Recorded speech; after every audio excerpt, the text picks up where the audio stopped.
My German Shepherd Max pulled me back from the old wooden bridge, barking like he'd seen death itself. I crossed anyway, annoyed at his dramatics. 20 minutes later, my neighbor called sobbing.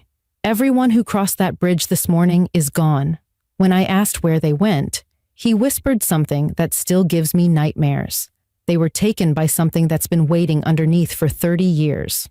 I'm Jessica Harper, and what happened in my small Pennsylvania town on October 12th changed everything we thought we knew about the bridge we crossed every single day. 7 people vanished in broad daylight, including my cousin Sarah. But Max, my retired police dog, knew something was wrong before any of us did. He tried to save me, and I didn't listen. Before I tell you what really happened on that bridge, hit subscribe right now and tell me in the comments where you're watching from. Because what you're about to hear isn't just a ghost story. It's the reason an entire town decided some paths should never be crossed again. That morning started like hundreds of others. But by noon, police cars surrounded the bridge.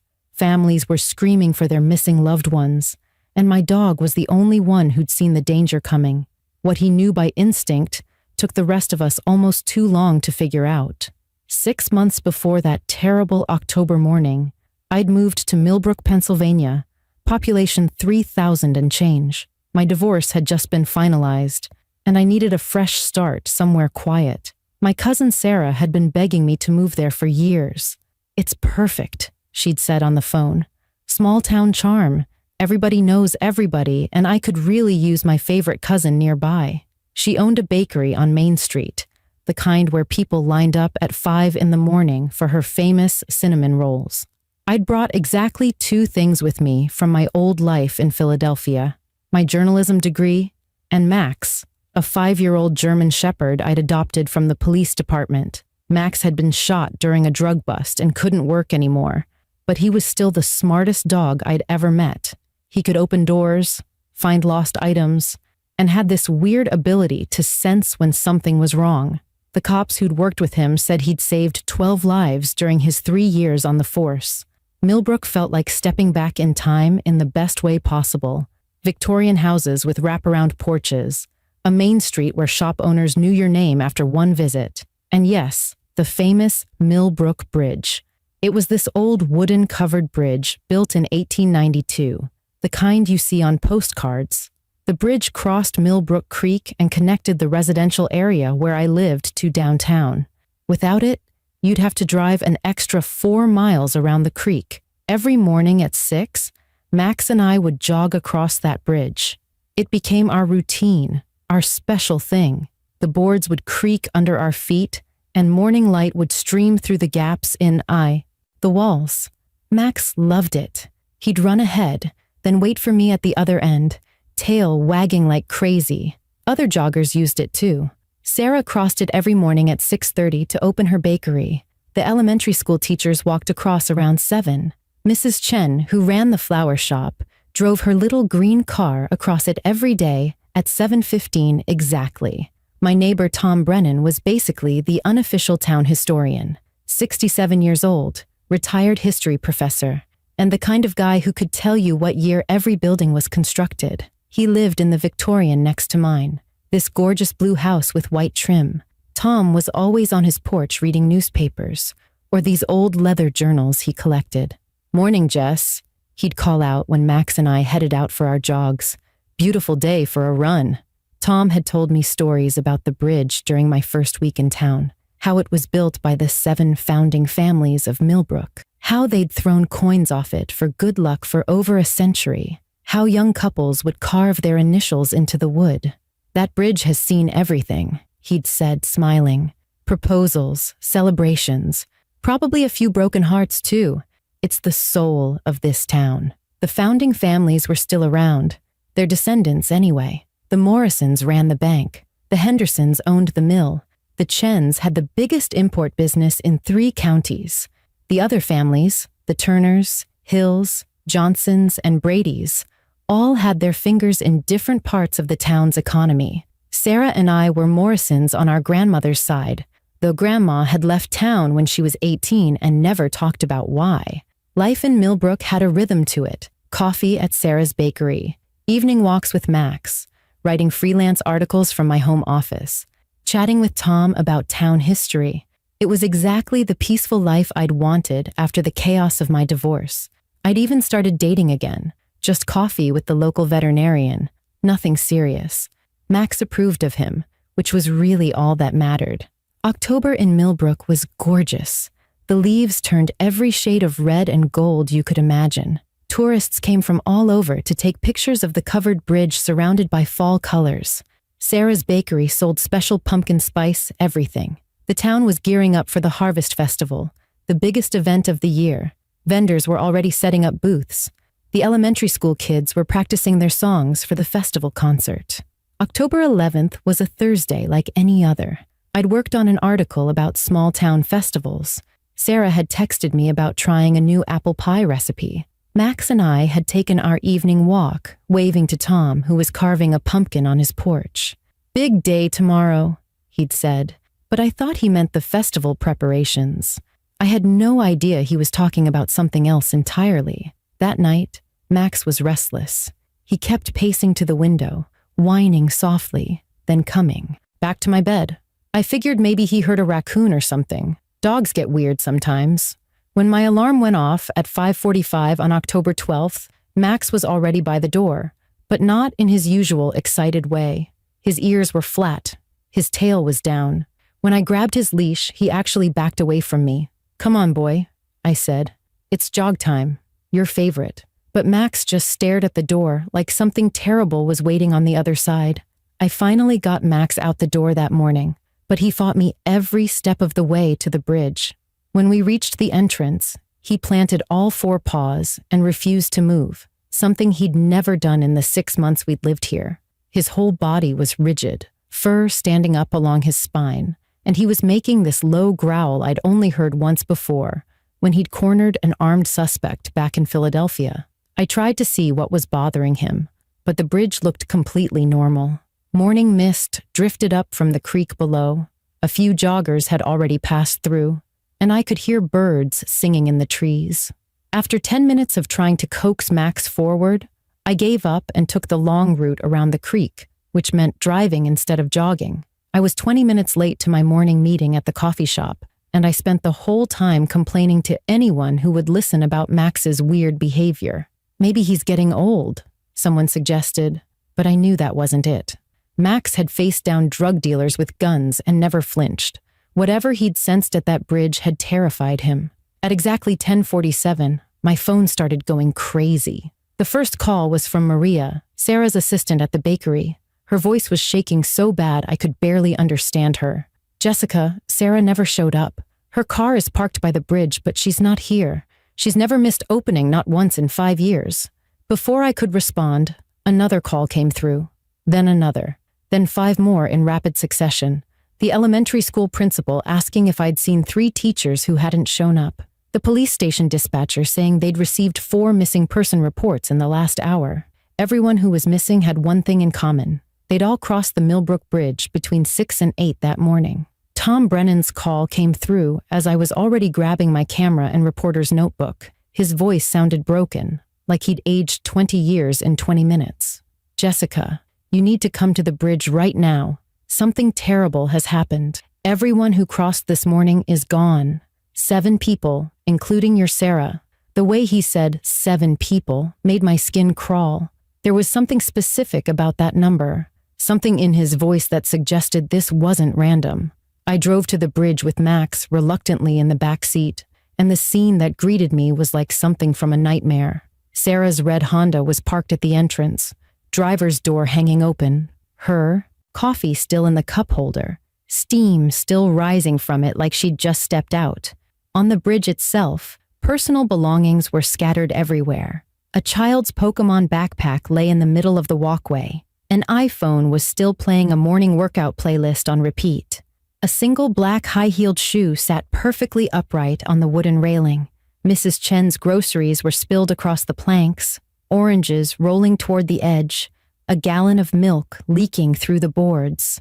Detective Rivera was already there with 3 patrol cars, and he looked completely lost. "No signs of struggle," he kept saying to anyone who would listen.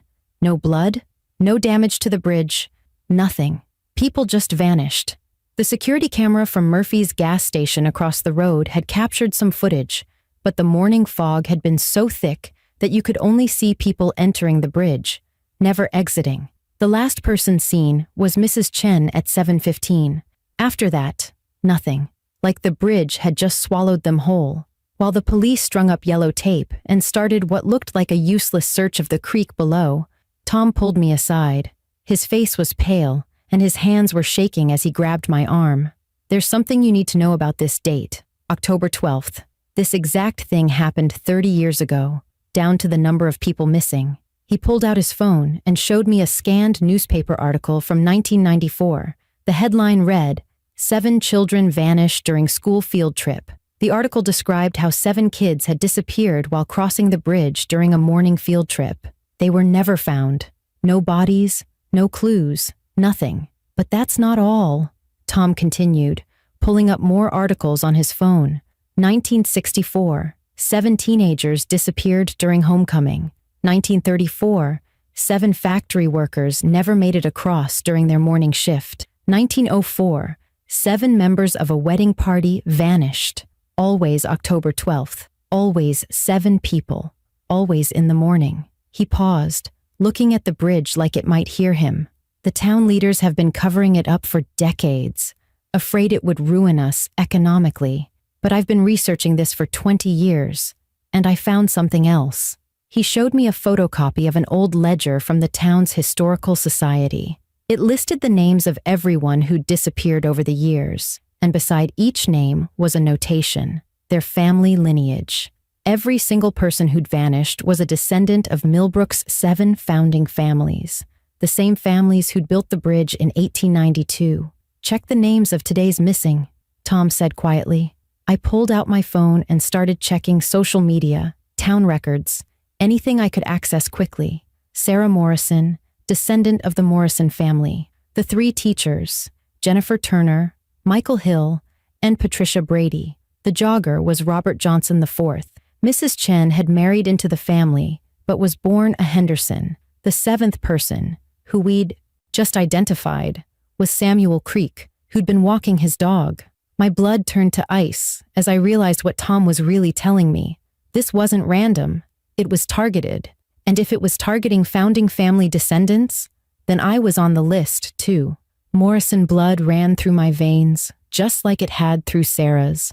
The only reason I wasn't missing was because Max had refused to let me cross that bridge. Detective Rivera wanted to close the bridge immediately, but Mayor Hutchinson overruled him within an hour of arriving at the scene. "The Harvest Festival starts in 2 days, the mayor argued, his face red with frustration. "That bridge is the only direct route for vendors, tourists, everyone. Closing it would cost this town hundreds of thousands of dollars." Rivera looked disgusted but powerless.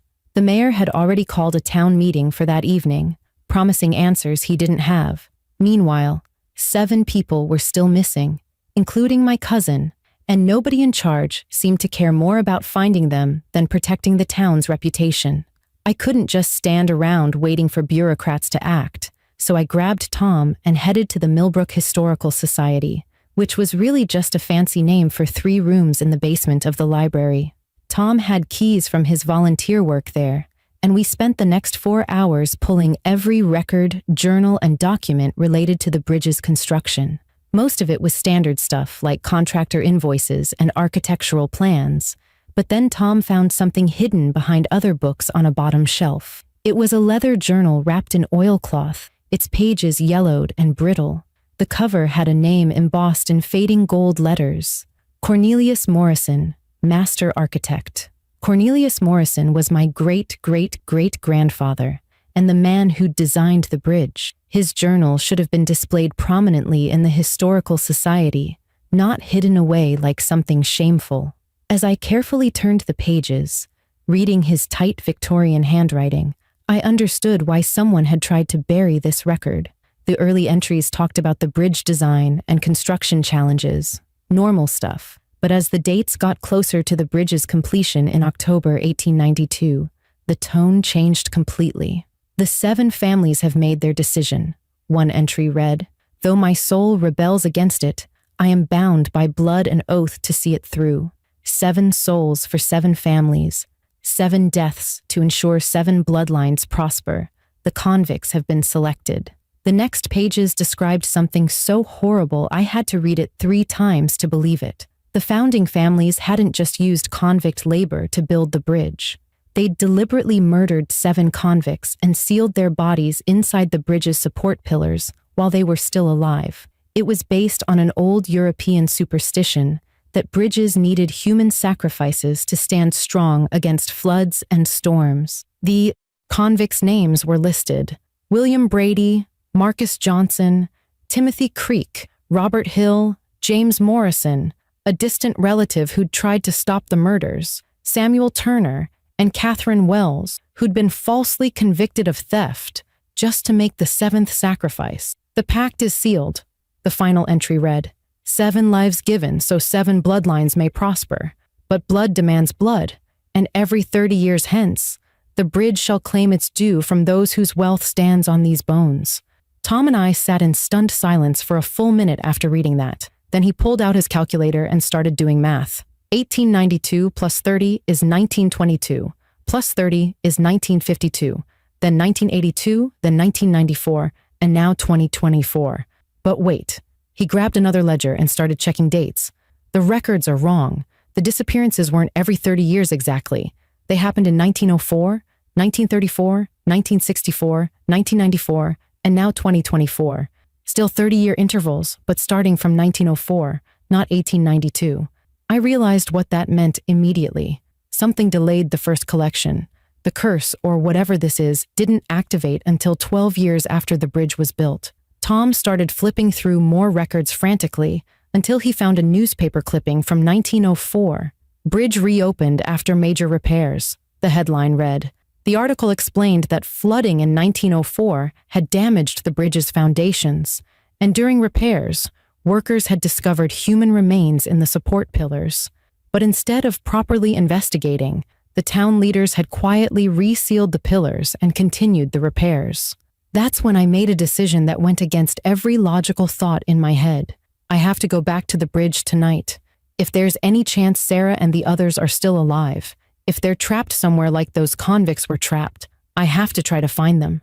Tom looked at me like I'd lost my mind, but I kept talking. Think about it. No bodies were ever found from any of the disappearances. What if they're not dead? What if they're stuck somewhere between here and wherever the bridge takes them? I spent the rest of the afternoon preparing, though I wasn't sure what I was preparing for. I found climbing rope in my garage and decided to tie one end around my waist and anchor the other to something solid, like a lifeline back to reality. I strapped my phone to my chest to record everything, grabbed the strongest flashlight I owned, and then did something that seemed crazy but felt right. I went to my grandmother's jewelry box and found 7 old coins she'd kept. Coins from 1892 with Millbrook's seal on them. Grandma had fled this town at 18 and never returned, but she'd kept these coins her whole life. Now I thought I knew why. As the sun started setting, I drove back to the bridge with Max. He went absolutely berserk when he realized where we were going, actually trying to grab the steering wheel with his teeth to make me turn around.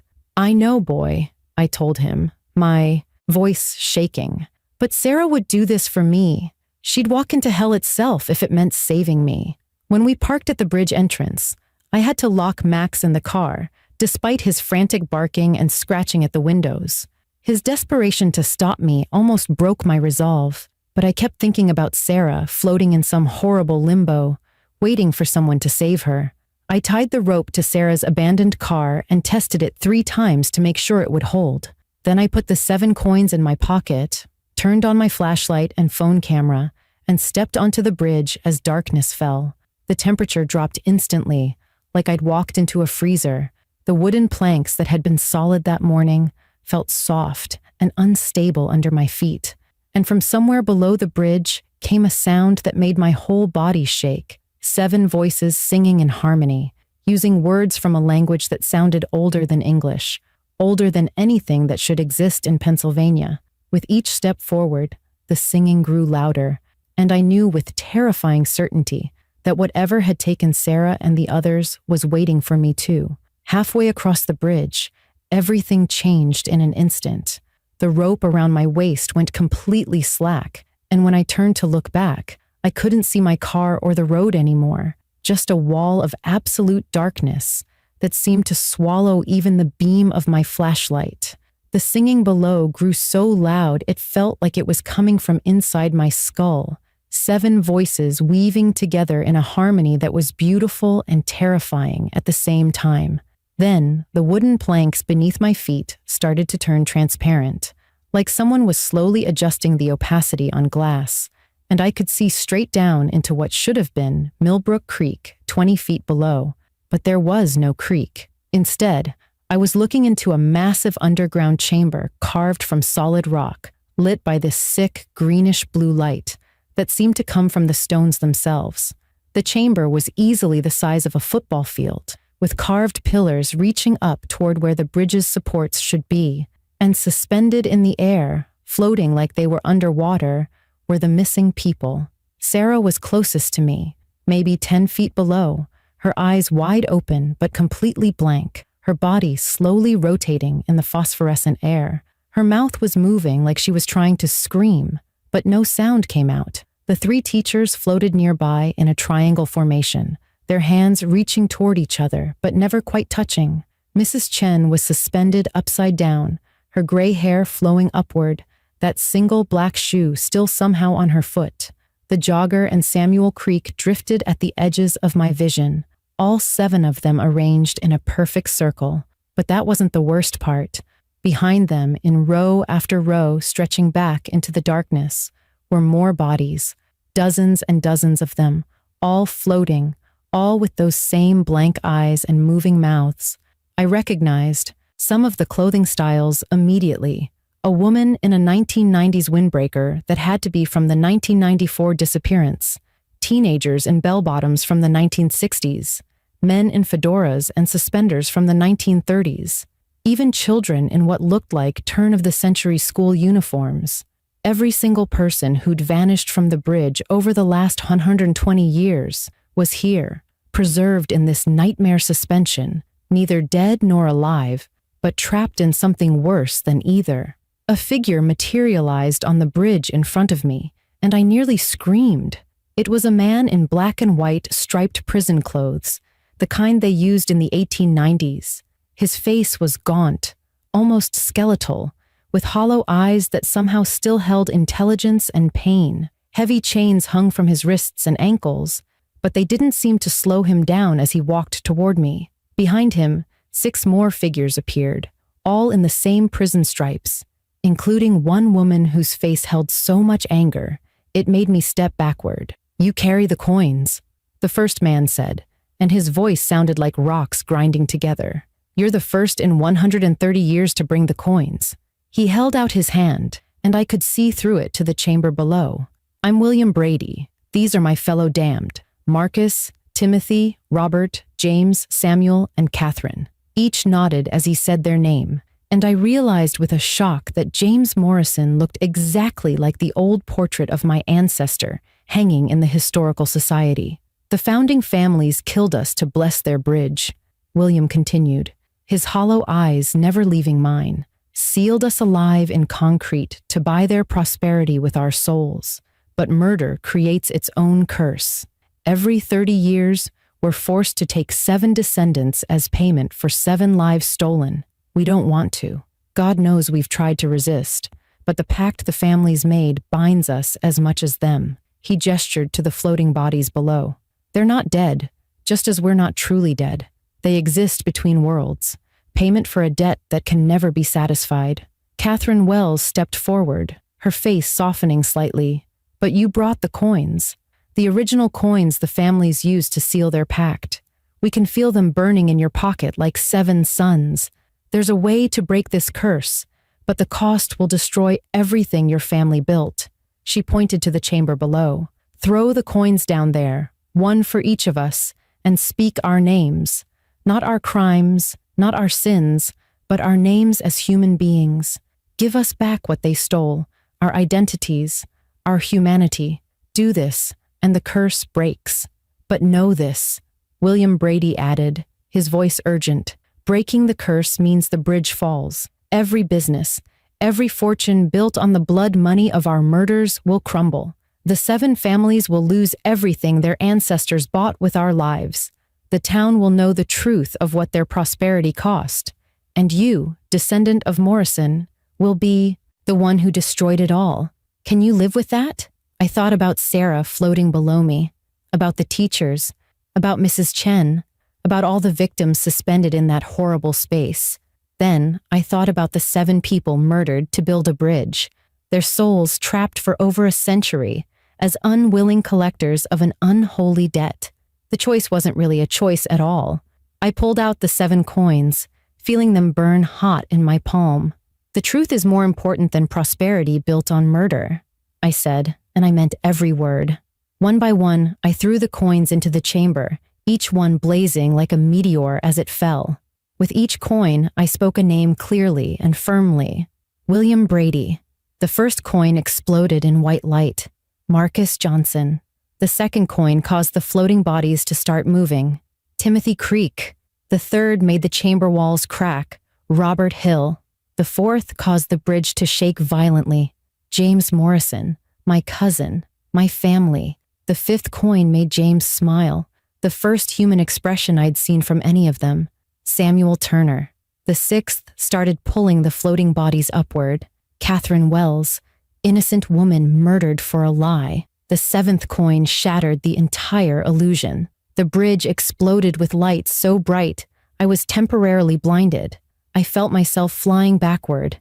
The rope around my waist suddenly taut again, dragging me toward safety as the bridge collapsed behind me with a sound like thunder. The last thing I saw before I hit the ground was 7 figures standing in the light, no longer in prison stripes but in normal clothes, raising their hands in what looked like gratitude or farewell before dissolving into the brightness.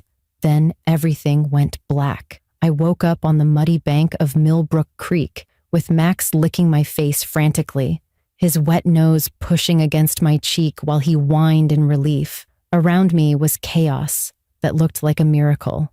Sarah was sitting up just a few feet away, coughing creek water and looking confused, but alive. The 3 teachers were huddled together, holding each other and crying. Mrs. Chen was being helped to her feet by 2 paramedics, still clutching her groceries like she'd never let them go.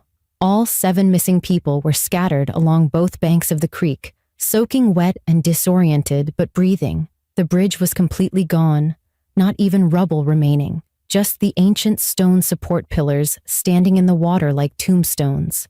The official explanation came quickly, delivered by Mayor Hutchinson at an emergency town meeting that night.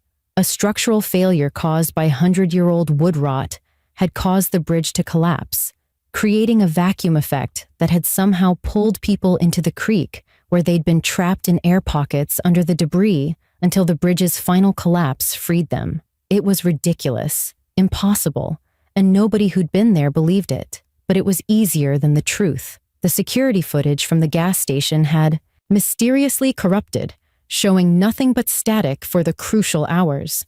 My phone, which I'd strapped to my chest to record everything, was waterlogged and dead, but I had something better than footage. I had Tom Brennan's research and Cornelius Morrison's journal, which I published in a series of articles that went viral online within days. The mainstream media called it a hoax, an urban legend, a desperate attempt by a small-town reporter to get attention. But the people who'd lived through it knew better. Sarah, who remembered every moment of being suspended in that horrible chamber, backed up every word. The teachers described seeing victims from different decades floating around them. Mrs. Chen talked about hearing those 7 voices singing and knowing in her bones that she was paying for someone else's crime. The 7 founding families' empires crumbled within 3 months, but not through any supernatural intervention. Once the truth about the murders came out, investigators started looking closer at the family's businesses. They found generations of corruption, tax evasion, and criminal connections. The Morrison Bank failed when depositors withdrew their money in disgust. The Henderson Mill closed after safety violations that had been covered up for decades came to light. The Chen import business was investigated for smuggling. Every fortune built on that blood-soaked foundation collapsed like the bridge itself. Tom Brennan became the town's official historian after the previous one resigned in shame for helping cover up the truth for so long. He created a memorial in the park where the bridge once stood, 7 black granite stones arranged in a circle, with the names of the murdered convicts carved deep. Every October 12th, we hold a ceremony there, not a celebration, but a remembrance. We say their names out loud: William Brady, Marcus Johnson, Timothy Creek, Robert Hill, James Morrison, Samuel Turner, and Catherine Wells. We acknowledge what was done and promise never to forget. The most extraordinary part came 6 months later. Descendants of the 7 murdered convicts started coming forward, families who'd been poor for generations, while living in the shadow of the founding family's wealth. The Brady family, who'd been tenant farmers since the 1890s, suddenly inherited land that had been illegally taken from them. The great-great-granddaughter of Catherine Wells, the woman falsely accused of theft, received a letter from a law firm with documentation proving her ancestor had owned property that the founding families had stolen. One by one, justice that had been delayed for 130 years started flowing back to the right people. Sarah never fully recovered from her time in that chamber. She still wakes up screaming sometimes, feeling like she's floating, unable to move or speak. But she also says the experience taught her something valuable about the weight of inherited sin and the importance of truth. She renamed her bakery 7 Stones Cafe and donates half her profits to a fund for the convicts' descendants. Every morning, she leaves 7 fresh rolls on the memorial stones, and every morning, they're gone by noon, though nobody ever sees who takes them. Max lived for 3 more years after that night, staying by my side like a guardian until his body finally gave out from old age and the injury that had ended his police career. The vet said his heart had been working overtime since the shooting, and it was a miracle he'd lasted as long as he did. I think he held on to make sure I was safe, to finish that last job of protecting someone from danger. I buried him near the memorial stones, and sometimes I swear I can hear him barking in the distance when fog rolls over the creek, still warning people away from dangerous crossings. If you've stayed with me through this entire story, please hit that subscribe button and tell me in the comments where you're watching from. I need to know that people out there understand that sometimes the truth is more important than comfort, more valuable than prosperity built on lies. The town of Millbrook survived losing its bridge and its founding family's fortunes. New businesses opened, honest ones built on real work instead of blood money. We built a new bridge eventually, a modern steel and concrete structure a half-mile downstream, with lighting and safety rails, and absolutely no human remains in its foundation. Dogs cross it happily, tails wagging, which tells you everything you need to know about its safety. But the old stone pillars still stand in Millbrook Creek, covered in vines now, and every October 12th, people say they see 7 figures standing on them in the morning mist. Not trapped anymore, but watching, guarding, making sure that what happened once can never happen again. Last month, a developer from Philadelphia came to town wanting to buy the land where the old bridge stood. He offered 3 times what it was worth, talking about building a tourist attraction around the legend of the vanishing bridge. The town council voted unanimously to refuse the offer. The council president, whose grandmother had been one of the 1964 victims, said simply, "Some ground is too blood-soaked to build on. Some stories are too true to be turned into entertainment, and some guardians, living or dead, deserve their peace." I still live in Millbrook, now as the editor of the local paper. I walk past those memorial stones every morning on my way to work, taking the long way around just like Max taught me. Because sometimes the shortest path between 2 points crosses ground that should never be walked on. And sometimes a dog's instinct is worth more than all the logic in the world. The 7 stones stand there in their circle, moss-covered and weathered now, but solid, permanent. A reminder that the truth, once freed, can never be buried again. And every time I pass them, I say 7 names out loud, because some debts can only be paid with remembrance, and some souls can only rest when their stories are told.